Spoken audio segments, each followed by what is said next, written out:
is a real one, straight from the heart. Another one, DJ Franca, Mr. Spaceman.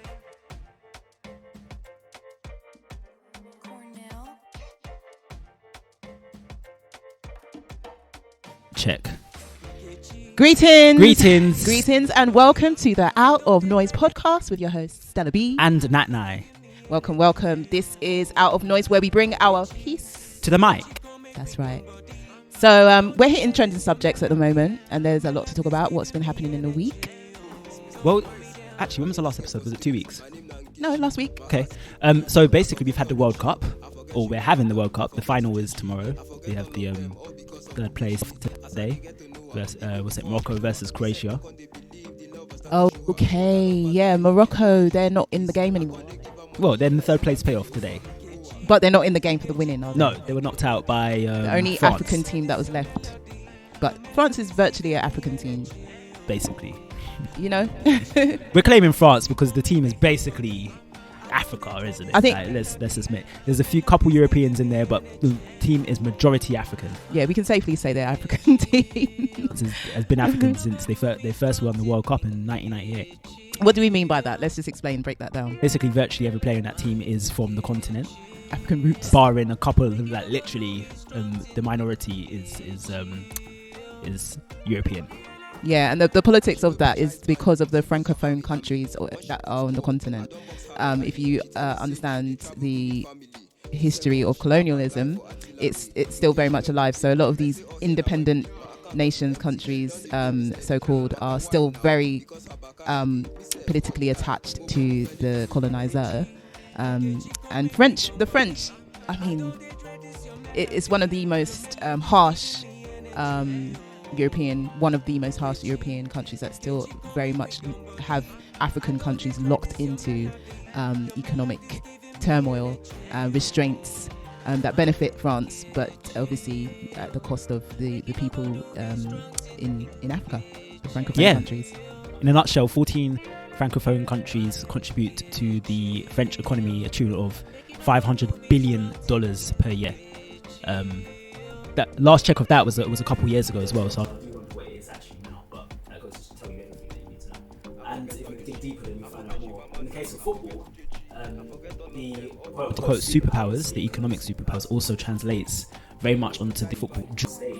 So if you are a footballer on the continent, or if you have aspirations of being a footballer, and you have the opportunity to have dual nationality, then you are going to, for your career's sake, in order to get a chance of winning the World Cup and other prestigious titles as a footballer, you're going to align yourself with the nation that best enables that to happen. So if you have a choice between Cameroon or France, you're going to really play for France for an individual purpose or individual ambitions and goals. You want to win a World Cup, then you're going to go to the French. So that's how it works in that sense. The other countries that operate this way as well, you know, Raheem Sterling was born in Jamaica. I'm sure he could play for Jamaica if he did want to, but he's ended up playing for England. There's a similar sort of situation as to how that manifests in that way. And the reason why it's kind of interesting is because obviously football, it evokes a lot of patriotism, and people are very much aligned with their countries. So come on England and all of that kind of stuff. But when you really break down the French team specifically is who we're talking about, because they all root, a lot of the players will root back to African countries. So can you name a couple of the players and where they're from? Off the top of my head, no, I'm not going to do that. I can say Mbappe, for example. You hear his name, you can tell he's from a West African country. There was an Instagram post actually that did show where a few of the players are from, and if I can find it, then I will give you examples, because I don't want to say the name and then give them the wrong country. No problem. What we'll do is we're definitely gonna, you know what we do on the Out of Noise show, we put all of the links and the information, so we'll definitely put that up there for you to check out for yourself. Hopefully you can find that Instagram post, because what I do love about Twitter and social media, one of the few things I love, because there's a lot to dislike about social media, namely algorithms that are racist, but yeah, what I do like is that people are super imaginative when it comes to some of these memes around the time of like a World Cup or something like that. So you'll often see people playing around with the kind of like what we're talking about, and then putting out there the information, the stats, etc. And some people do it in a playful way, but it's always very informative, and it is something to highlight, because as we remember with the Euros last year, they were actually delayed because they were meant to be at the 2020, but because the world got shut down, it was delayed. So the Euros last year, we all remember, we all had our hands in our mouth when the 3 young lads were selected to take the penalties in that poignant moment. And what is really deep is because the reason we all had our hands in our mouths was because these players were black and they had all of that pressure. And we knew that in this time of so much overt racism that has been going down in the UK, that should they lose those penalty shootouts, which they ended up doing, we were actually really scared about what was going to occur on the streets of London. Do you know what I mean? This is a real thing. Like, seriously, like, can you imagine that in 2021 that happened? We're thinking like that. So this year, when but wait, before you go into this year, because it wasn't just our fears, what did actually happen? Those of us that live in the UK, we know actually it wasn't just fears. When the young brothers did miss the penalty, racist attacks did actually happen. So whenever it's important to point this out, because they do this gaslighting thing a lot in the UK. They do a lot of this gaslighting thing that is all in our heads, or we've got this random race card that we all seem to carry on us, that we're willing just to take out like a referee at any given moment. At any given moment, when we see a white person, we've got this race card in our pocket, ready to pop out and wave it at them. Like, that's what they have us up on. That was a classic example. We all knew, as you just said, as you described it before, and then when it actually did happen, racist attacks did happen, didn't it? It did, on the streets. I can't recall them right now, because I just remember the brother that got dashed into the river. Yes. Oh my gosh, yeah, like some serious stuff. Yeah. I mean, they were attacking black people on the street, those that they could get to, as well as the amount of racism on Twitter against and social media in general against the 3 brothers specifically. Yeah, it's horrific. Like, so, yeah, I mean, football is a very interesting one, because I feel like sports in general, really, because to get scientific about it, okay, I'm just marking my words. So let's hark back to the time of Hitler, okay, and Jesse Owens. So sometimes when we think about the time of the Nazis, etc., we have this kind of time frame in our mindset that's like very far away. Like, history is really out of context, but we don't think of it as a modern era. Like, not really, not as yes, it's described as such in terms of history, but as the average Joe, like in layman's, we think of, oh my God, that was so long ago, like hundreds of years ago. Do you know what I mean? It's that kind of detachment with the fact that these are modern times that this happened in. Okay, it's only 80 years ago. Yeah, and that's nothing. That, we have grandparents that are that age and still alive and kicking. Do you know what I mean? Jesse Owens is a sportsman. He was an athlete in the 1930s. So in the 1930s there was a Olympics. It was a World Olympics. Yeah, Olympics 1936. 36. That's the one you're referring to. Where he ran for which country? America, the USA. And at that time, Hitler was around. Like, Hitler was cool. Hitler was in the Time magazine, y'all. 1939. Y'all, In 1939, he was the face of Time magazine. Like, Man of the Year. Put context to this. You know who else has had that? Nigel Farage. Just Nigel Farage, Time magazine Man of the Year. Yeah, I'm gonna double check that, but I think you've forgotten. Yeah, he was. Yeah. Are you sure? Yes, because the comparison from that time, I started to put him and compare him to Hitler, because I was like, how come they're putting him? This is so deep. Yeah, I'll dig it up. I'll double check that. But yeah, pretty sure. But yes, Time magazine put Hitler there. But I digress, because the main point I'm making is that Hitler was so what's the word? He really wanted to prove that the Aryan race were the top sportsmen and women, or sportsmen really, that exist in the world. The Aryan race were the strongest, the fastest, the everythingest, against, you know, the blacks, essentially the black people, because it wasn't just the eugenics program is more than just against the Jews. It was also against Africans and African people as well, you know, and other races. The main race the main people that should exist in their eyes is the so-called Aryan race, which is so stupid because where did they come from? So yeah, so he wanted to prove through the Olympics this myth, and it wasn't able to happen because guess what? Jesse Owens, basically won every single race that he was involved in. Just smashed everyone out of the water. You've mentioned Jesse Owens, and Jesse Owens is in America at a time that was segregated and extremely racist themselves. So when they're talking about Hitler, and we're framing Hitler in a certain time as the odd one out, you know, as the single evil element in the world at that particular time that needed to be scorched. From an African perspective, the USA and the United Kingdom and the French were committing the most heinous atrocities. In fact, just because you mentioned Hitler, I do want to use the opportunity to also mention Leopold of Belgium, who killed millions of Congolese before Hitler, and they still do not hold him in any sort of accountability today that they should. So when it comes to from Africans, you have Africans fighting for, as we said in our previous episodes, for these countries, but these countries are committing heinous acts against humanity, against our people consistently throughout that period of time. And after Hitler is gone, they're still committing those heinous, wicked, evil acts upon our people. That is the United States as well. That is this country, the United Kingdom, and that is France, and basically the majority of these European countries in the diaspora, in the Americas, on the Caribbean as well, and in particular on the continent.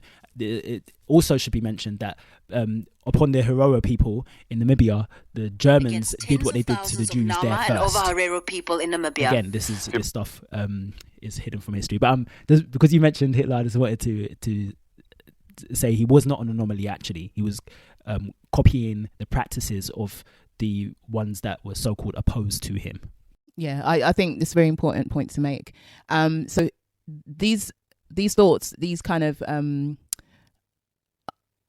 pseudoscience that they generated in this time to kind of back up these intentions of eugenic programs, they are still very much within the sports world that we live in today. So if you think about the massive following of any sport, like any kind of, like football, like basketball, like baseball, whatever it is, yeah, the ones that get like states in America, like up in like a Ferrari whenever there's a big game happening.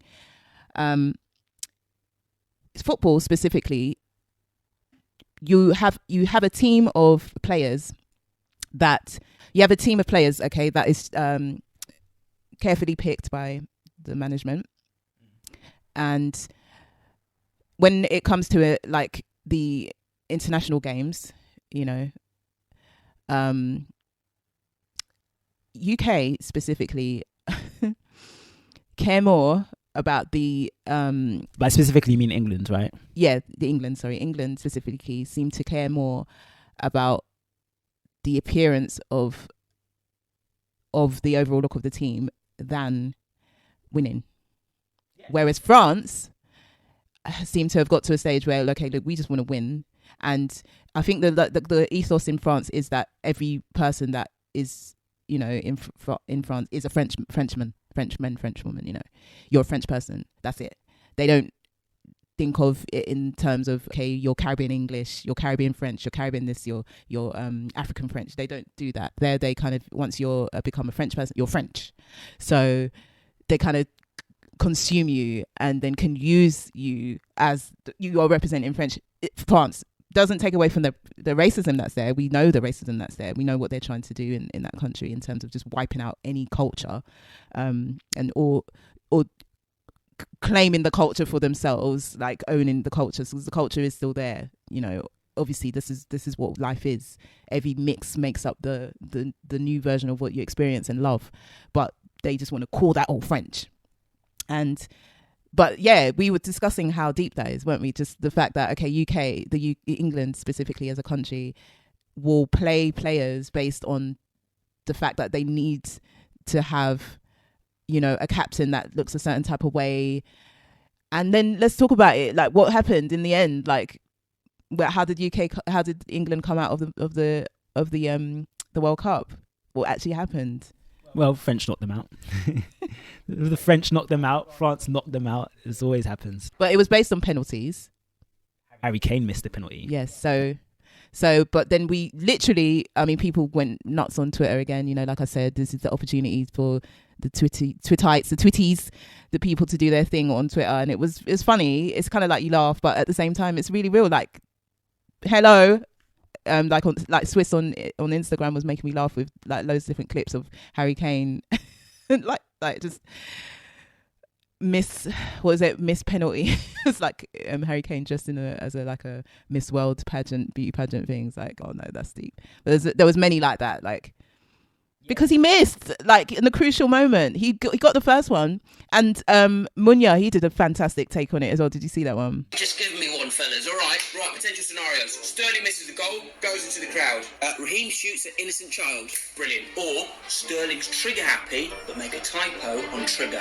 Right, what if Jude misses? Bellingham should have stuck to Sellingham. Oh, he zoots, he scores. Fantastic stuff. Okay, Saka's just skied it. Or ours, mate. Book your flight back to Mozambique.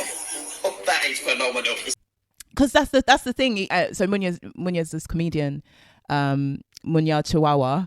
He's actually Zimbabwean roots, but he's UK based. He's doing really well because he breaks down these kind of racist outcomes in the media, like how the media approach these kind of sport events, etc. He breaks a whole range of it down, and his recent one was like the gathering of the racist press. They just all sitting there thinking of how they can do the headlines, and they're coming up with the most ridiculous, racial puns and stuff like that. But it's like, are they sitting there doing this because, you know, it's really real? Like some of the stuff they'll say, it's like, are you serious? But with Harry Kane, it's like, oh, okay, Harry Kane's actually taking the penalties, and the press, the fake press, they're all upset, like, oh, he's missed, and then he's like basically just come up with a really excusable reason and make it all. Football's not coming home. Like the dads. Wow. That is sensational. Oh, hang on. Harry Kane's taking it. Oh, what? And he's missed it. All right. Just go with heartbroken Harry's still our hero. If anyone can think of a way to link this to Meghan Markle, just give me a shout. Like light and nice, which is what happened in reality. Yeah. That's actually what happened. Yeah. That's actually what happened. Yeah. They with Harry Kane. There was a lot of empathy from the press that there wasn't there for the black footballers last year. And in social media, there was a lot of running joke against Harry Kane, and let's not get it twisted. But there was also a lot of empathy as well. And this is what we're saying, it should be applied across the board to regardless of your race. And to your earlier point in terms of the image, it is an image thing in this country. There's definitely this image. Before the game against France and the prior to game to that is like the media want to pick the players. So we like Grealish, for example, he should play. We like Foden, they should play. You have the black footballers, Saka scoring goals, playing well. Raheem Sterling even scored in the first game. And Raheem Sterling carried England in the last tournament. He carried it on his back, and he still was getting racism as a result of carrying the country on his back. Some people will be like, "Oh, when you're winning, they celebrate you." But I'm like, do they really celebrate you?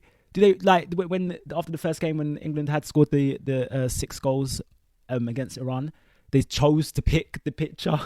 The one out of the 5 goals was by a white player. The rest of them was black footballers. They chose, the media. I can't remember which one it is. Let's just call it the Daily Mail because they deserve to get bun anyway, or the Sun. Either one of them deserve to get bun. So I can't remember which one. But basically, they put an image of I think Grealish. I think it was Grealish scoring the goal. So that's the things that they do. They don't celebrate. They're celebrating the win. But do they celebrate the black players? I don't know about that. I'm not sure. They don't. And it was really weird because the first game we watched, the first game was an England game, wasn't it, that we watched? It was an England match against someone. The first game of First game of the World Cup? not of the World Cup that we watched. Maybe. Yeah, I think the first game we watched was an England match, and we saw. I think that's the one you're talking about, where that many goals was scored, and then with Raheem Sterling being one of them, he just wasn't even mentioned in the highlights, and it was just a strange wipe away or like erasure of the goal. It was really strange, and we were like, "What are they actively gonna not talk about Raheem Sterling's goal? Like, what's going on?" It was weird. It was just weird, and it seems to be like, like it was a good goal, and of course it was a good goal. And the thing is, like with black people, a lot of the attack is in the lack when it comes to visibility and credit, visibility and validation, and even and also inspiration. Okay, when we want to inspire others and the youngers coming up to see a well-rounded individual that you can aspire to be, a representation of that. That is where we're attacked a lot of times, is in the lack. Okay, when you take away from us these moments, okay, by not showing it, by not highlighting it.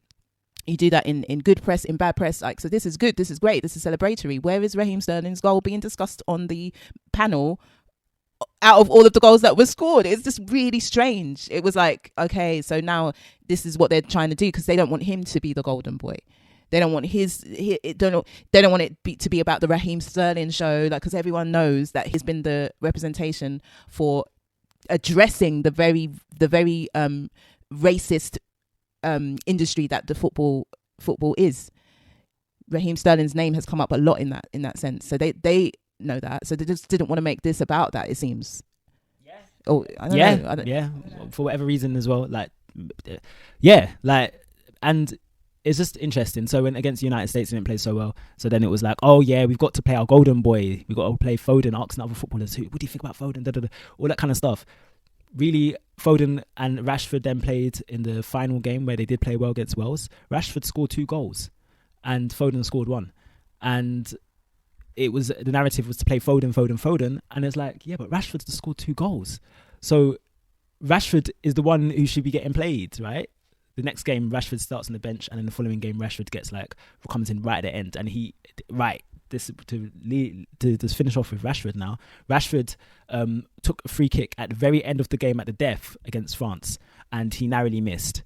And I think one of the headlines, or one of the tried to Rashford misses chance or whatnot, when we know that the penalty is far easier to score than a free kick. So it was interesting that they used Rashford's image there as well. And to say something about Rashford, he's actually a national hero on many levels, because he stepped up where the government wouldn't. Yo, okay, let's go. So let's talk about Rashford, or we were talking about Rashford, and basically Rashford is a national hero because of his works outside of the football field. When the children during COVID times were being abandoned by the government, he stepped up to do his part in a big way. Yeah, like school meals. School meals. Just like a Black Panther. The Black Panthers did the breakfast club for the young children, the African Americans who couldn't afford breakfast. That's the kind of Rashford moves that were happening. Literally that. He evoked the spirit without even mentioning it. The spirit of the Black Panthers, to make sure that the children stayed fed. So he should really be considered a national hero. He is that, but he's not held in the realm where I feel like he should be. And on the field, he delivered. He delivered on the field this tournament. And, there wasn't the clamouring for him to play. There was a clamouring for Phil Foden to play. And Foden's a good player. Like, let's not get it twisted. He's a good player. But it's just interesting how you can have 2 players, one who's actually playing better. To be real, Rashford scored 2 goals, 2 good goals at that, and the clamouring for him to play is not there. So they pick the players based upon image. The media does. The media puts pressure on the manager to pick the player, and then obviously the media has influence on the people. The people want to see reflections of themselves, be the stars, and Rashford is not that image. And the black players that were performing very well is not that image. So by that way, the circumstances of that means that their determination to win is quelled because by image. So image is more important. When it's all said and done, image is more important than the actual result itself, the actual result of winning. So they want to win, but they want to win with the right image. Whereas with France, we can see with the United States, with these other countries, the image is less important to them. They just want to win. So they will win with whoever's the best, whoever's doing the best, whoever's performing the best. They're going to go with that in order for them to get that end result regardless. It's deep because another thing as well to do with this about the image thing. So America, as we know, as so many places are so racist. And we talked about France as well, but they do this thing of like you are American. Yeah, you are American, so it's okay. You win this war for us. You get this you score the goals for us. You win this match for us. You do this for us because you are American. Because at a stretch, at this point, you are the best for the job. So for doing that job, you can be our human resource. You can be American, or you can be French. Yeah. In this moment. Yeah, it's exactly that. Whereas the English is like, no, we don't. We're happy to lose. We want the pure ones of us to be represented in this big platform. Yeah, like global platform. You are one of us as well. A similar sort of notion, but not the star. You cannot be the star. That's the whole point. You can't be the star. So if because they've had black footballers up in the team for however long, doing whatever they're playing their position or whatnot. But the star, whereas with America and France, it doesn't matter who the star is. They just want to win. Yeah. So we're having some technical difficulties. Just 1 second.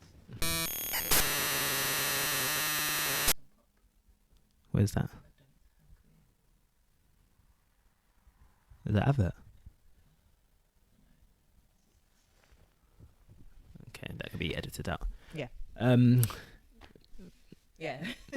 See, this is the nature of the game, but we do this. Yeah. Bring our piece to the mic, no matter what. Bring our piece to the mic. So yeah, that's it. That's really the game is what tonight. What game tonight you said? It's the third place playoff. So and then tomorrow, on Sunday the 18th, will be the World Cup final between France and Argentina. Okay, so who you rooting for? Well, the faux African team, France, of course. I mean, France is always they like, when I think of France, I think of like Thierry Henry. Yeah. And they've always. I mean, how many times have they won the World Cup? They've won it 2 times, so this will be the third. Okay, who's won the World Cup the most? Who do you think? Brazil. Am I correct? You are very correct. Spain. Yeah, were you nervous? Not really. I just, no matter what, they're still such a team full of flair and like just so amazing that, just good to mention Brazil. Yeah. And they are the kings of this thing. Really, they are. Shout out to Pele. He's still going. We keep him in our hearts and minds as he, he's on the verge of transitioning, but he's doing well suddenly. So we. Yeah. I think he recovered. There was a little worry. There was a worry at the time, but yeah. Yeah, hopefully he stays a little bit longer. I don't blame him for wanting to exit. He's done his bit. Amazing human being. Yeah, well, he was my first project as a child, as I told you before. The first project that I did, I think, was on Pele, because the greatest footballer of all time. Yeah. They want to put Messi and Ronaldo up there, and maybe if Argentina win tomorrow, they will give that spot to Messi. But in my eyes, Pele. Yeah, even in their eyes, they know it. It's just, they're unbelievable, and the African teams are stepping up. Yeah, we won't be long till we see them, carry one home. I reckon. Out of all the African teams, which one do you think is gonna do it one day? Well, I mean, the African Arab team. I mean, they came close, but Morocco. That was a surprise, though. It was a surprise. Yeah. Yeah, but what did they do right? They had a Moroccan coach that understands the players, that understands the culture. He's only been in charge, I think, for 3 months or a few months, one of the two. But this is the sort of thing, Morocco could be a template for the England team for sure, because they look at stars and they think it's all about the stars and they want the image of the stars. We've been discussing all that kind of stuff. It's not about that. It's about the team. It's about the team, about team cohesion. Iron team. It's not iron team. It's not about the individual. It's about the team. They'll focus on like Messi, and Messi's an amazing player. He's an amazing player. They'll focus on Cristiano Ronaldo. They'll focus on these, like France, it will be Mbappe. But it's not like those individual players cannot win anything by themselves. They cannot. So to focus on them and them alone, or as if the game is won or lost simply upon them, is a misnomer. You have to focus on the team. And Morocco is a great team. They're a brilliant team. There was this like arrogance after the English got knocked out by the French to say, yo, this is a missed opportunity because we could have got Morocco next, as if that was going to be a walk in the park or something like that. No, I don't think so. The way Morocco played against France, I don't think England could have handled that Moroccan smoke. So when it comes to African nations, if they can. And some of them are doing it. Like, to be fair, Cameroon, they had Rigobert's Song as their manager. Song as their manager. He was also their captain before, good player. And Senegal, they had Cissé as well as their manager. So they're doing it. So they're going to get further. Because they're such a tiny country, and they've produced some top players. Yes, the best player wasn't playing this tournament. Mane. All the Liverpool fans know about Mane. Matter of fact, if you're a fan of football, you know about Mane. Mane, one of the best footballers in the world, is injured. Shame, but it's just so impressive, and I think that's what I'm saying. It's a matter of time, really. And I think, like you said, if they maybe start to create teams that are just so, and then you have coaches that own management that is like actually from where they're from. Yeah, just because it can drum up team spirit. Yeah. You know, like beyond the tactics and the strategies and such, which is very important. It's just the energy and the spirit. And I feel like the Moroccan manager managed to stoke up that spirit within the players. So they're playing for something more than, well, obviously every footballer there is playing for their nationality, for their country, and they're passionate about that. But when you have somebody that can really hit into the spirit of that, of the nation, then you're going to play at a high level. But with African nations, I don't know, like at the moment you'd have to say Morocco, because they're just going to build upon this. But in terms of south of the Sahara in terms of south of the Sahara, I feel like there's a lot of work, decolonialism to do. There's a lot of decolonial work to do, because when you think about the black players in the diaspora, at what point do you say enough is enough in terms of representing a nation that is continuing with racism and representing a nation back at home? And at what point there's so much to address. I could segue into a whole different conversation, but I feel like the sports is a reflection of society and where we're at as a society. And it seems like with us in this country, especially after what happened in 2021, the very next year, you'd have the same said players who went through that racist abuse, still wearing an English shirt, still passionate, still fighting so hard for England. And at this point, I'm at the stage of like, there is literally no point. There is no line which cannot be crossed. We will still be there. It's almost like our relationship to these nations is unconditional. It's a really deep thing, because everyone wants to belong. Your sense of identity is a massive part of who you are. When you come into this realm to play the game, the biggest part of your life, you're trying to create your identity yourself and stamp that into the world. And as people that become representatives of a nation or country in terms of sports, they, as black people, obviously they care and are passionate about England. It's very rare that you'll get, say, for example, when you think about Didier Drogba. I say his name like that. Drogba. Drogba. Why are you giving him Germanish French? No, it's French. It's Didier. Yeah. Drogba. The Didier sounds good. I don't know about that other. Didier Drogba. When you think about him, he is from the sorrowful name, Ivory Coast. Ivory Coast, gosh. Yeah.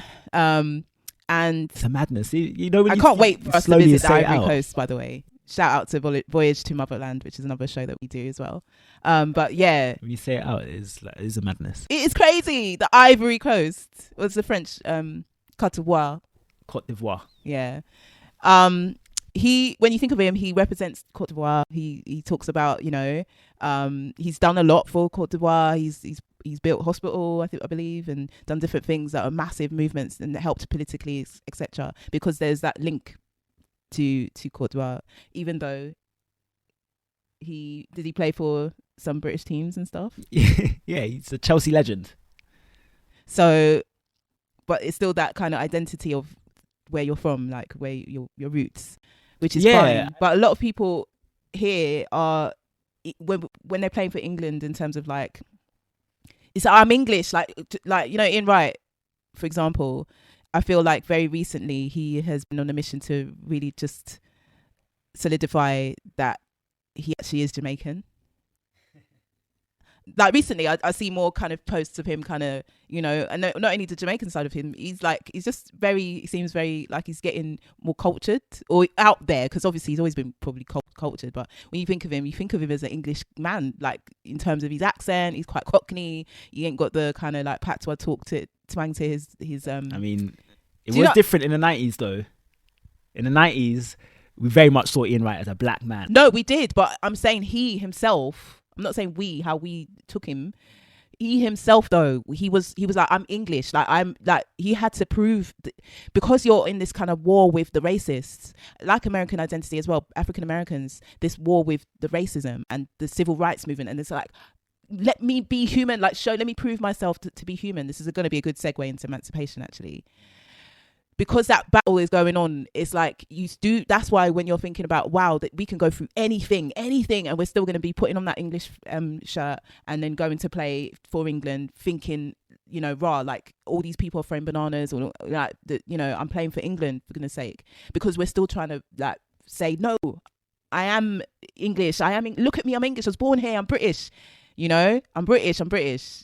So that is kind of like where this thing continues for a very long time, like, and why these systems keep it going, because like people are busy trying to say, look, no, I too can be English, look, I behave that way too, look, we're the same, like, please let us in the club. And really the club, once you get there, it's not all of that, like it's just this kind of fake version of it where you're actually bringing the spice, but you just didn't realize how people actually want to be you, they actually love what you're bringing, but it's just like you're there trying to prove in these arenas anyway. You're pushed, because the environment makes you that's why a lot of the players will end up with white women as their partners and all of this kind of stuff, like that goes into a whole different thing, but it's true. And also because they literally separate who can come into the club, like they won't let the it girl type black women into the clubs, they'll let all the white women in. This is actually true, they actually do filter it. So that they're all surrounded by a certain type of woman only.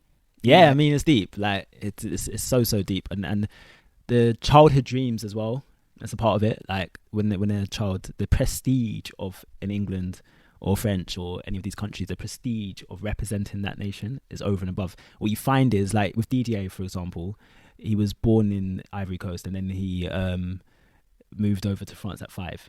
So if he was considered, he's turned out to be a legend. And the way, if they knew how good he was going to be from a younger age, because he's one of those late bloomers, he was one that really rose much later than you would expect anyone who got to Didier's level, they kind of are seen from a much younger age than he was. So if he was seen from a much younger age, then the chances are he played for France. He probably would have been a French player. But that he was deemed not good enough at a young enough age, that's how he ended up playing for Ivory Coast. And this is the thing with a lot of the players here in France, elsewhere, is that when they're seen as the top players, then they will play for these nations because there's a prestige there that isn't there with the other ones. But you have a man like Wilfred Zaha, who is a brilliant player. I don't know, I think he's very underrated. He is one of the ones who chose to play for Ivory Coast, over and above England. Okay. But people could say, yeah, well, we wouldn't have got into the England team anyway. But yeah, whatever. Zaha is one of them guys. But yeah, you wanted to chat about Emancipation. You checked it out, the film. Shout out to Sister Nahanda, who basically wanted to get an out of noise response. Big up to Sister Nahanda. Thanks for watching. Shout out to the family, brother Shakara. Check out his YouTube, Shakara Speaks. He speaks the things. And yeah, no, so okay, it's like a French theme is going on because the character Peter that Will Smith plays is based, so is actually a true to life character. So Peter is the brother whose picture we've seen shared on this on the internet, on social media, of the enslaved, the kidnapped person with the whips scaration on his back, the severe scaration on the back, and he's kind of like the back of him, and he's got his arm out, you know, and he's proudly kind of showing this, look at you, look at your look at your people, look how evil you guys are. And that image is has stuck with a lot of people. It evokes a lot of different feelings, but in particular it's very important for us to talk about how it makes us feel as African people. And while I, as much as others, cannot stand the idea of watching another slave movie, I do. Why for you? Okay, so for me it's traumatic. Okay. It's traumatic because I'm African. I identify as African. I'm an African. And the enslavement of African people, which took place for a period of time, between 1400s Yeah. to The 1800s. 1800s. Yeah, officially.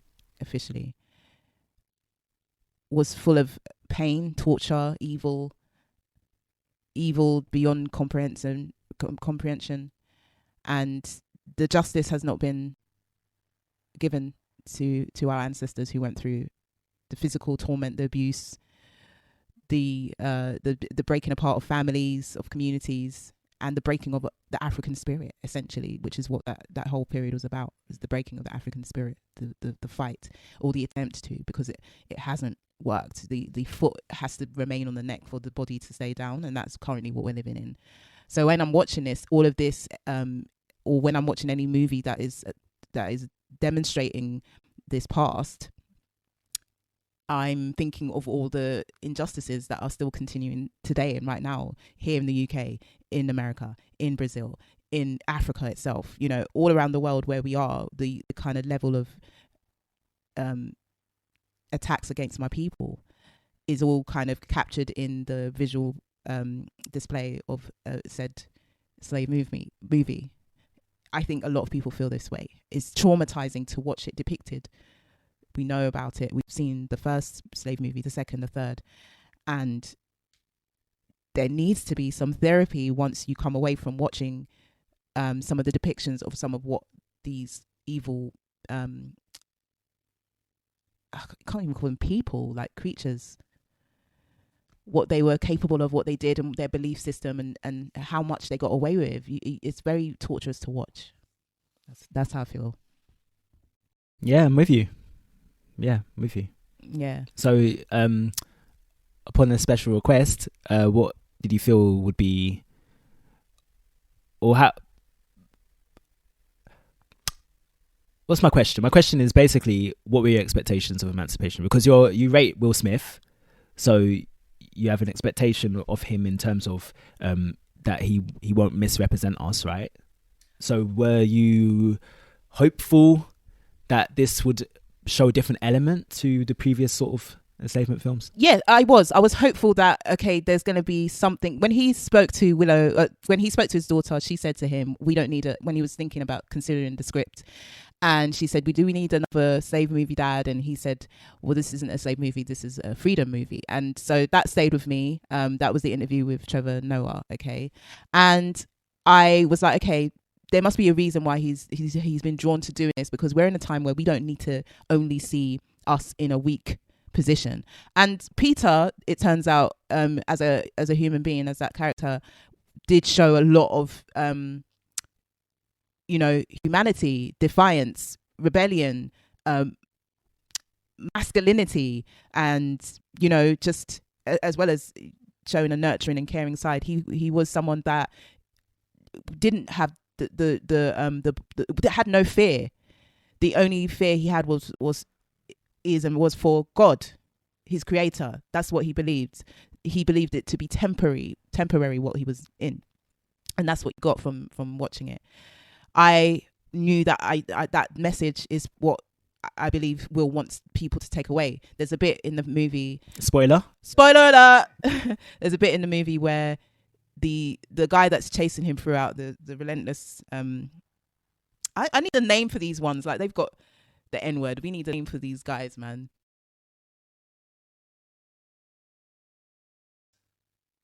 Yeah, so this enslaver, he's like an enforcer type kind of character who's chasing Peter throughout, and it's like it has this feel of I'll think of the movie later. I can never remember its name, but it's this classic Hollywood movie where this character is just chasing these kids throughout the whole movie, and Cape Fear did the same kind of element. So this film has that element to it, and so he finally catches him. You think, oh God, after all of this is and he's like goes to hold the gun again to shoot him, essentially, like, yeah, this is it. And so Peter Will's just waiting to be killed, because he says to him, take the meat. Basically, he's like, take this meat and eat this meat, I'm giving you this meat. And he's like, silently, and the guy's like, take the N-word, this, that, and trying to enforce his. And then the out of nowhere, the rescuers come, and they're black, they're African American, and I was like, hey, this is good. This is like, there's a few moments like that where I was like, yes, come on, like, no, we're not doing it the other way, we're doing it this way, where Peter's like not having it. And that's what he wanted to really show, was like this character's never shown in the slave movies.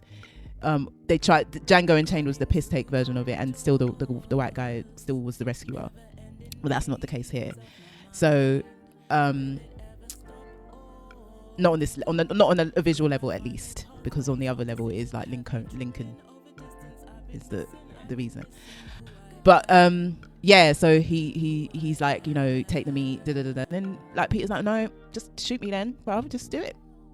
And he goes to do it, and then the African American soldiers who are fighting for Lincoln's vision of a free world or whatever, free America, come and they shoot him. He's like, the grotesque death.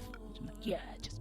And then he holds him, and he's like, and he's like dying in his bloody disgusting death or whatever. And he's like, Peter has him, and he's like, I will never bow down to you, or I will never something. I was like, yeah, I see you, Will, I see what you're doing.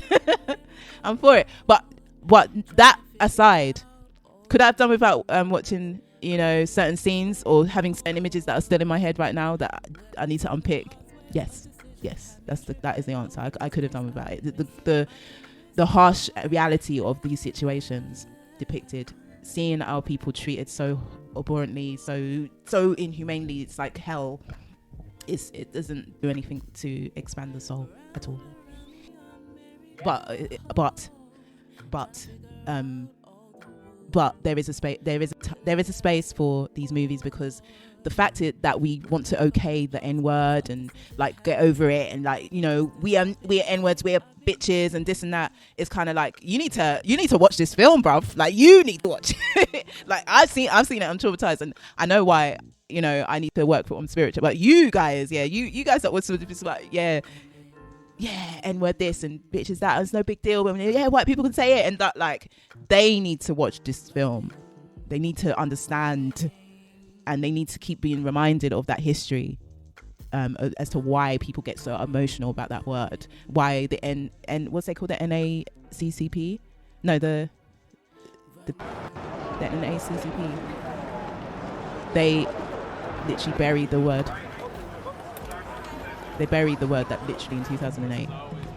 They had a ceremony. Yeah, and it didn't work. It didn't work because it is a curse. Like, people don't understand that words have power. Yeah, I mean, the music industry has really played a massive role in making sure that word does not die. And then, yeah, as you're saying, the people that are influenced by the music industry, we've reclaimed it, and that's the kind of word you want to reclaim. And when you even unpick it, it's like we ain't reclaimed nothing. So yeah, I'm totally with you. So I think we can end it there. Yeah, we can end it there because we can end it there. We can, but yeah, just a quick reflection on a couple of bits. I don't know if this thing is working. It's paused for a long time.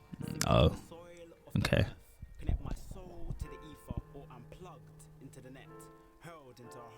Loading.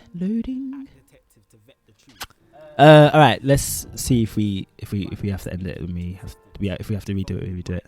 Okay. Yeah. So you want to reflections? You said. Yeah. Just just a last minute, just to say, please check out our last episode. Balenciaga case is still happening. So any brands you guys want to rock, just do your research, do your due diligence, because you don't want to be associated with brands that are doing certain kind of evil, or even have links to slavery and Nazis and all that kind of stuff. So just check out your brands, but do check out our episode when we address that. And you guys, please do buy us a coffee. You can buy us a coffee right now. Yeah, so like, subscribe, share. And if you really enjoy this, then you can buy us each a coffee, because we're not buy one get one free. And if you were buying us a coffee, you wouldn't buy one of us and just let us share it either. You'd buy us one each. No, jokes aside, just buy us a coffee. The link is in the description below. That's right. So we'll see you again on the next episode of Out of Noise. Peace.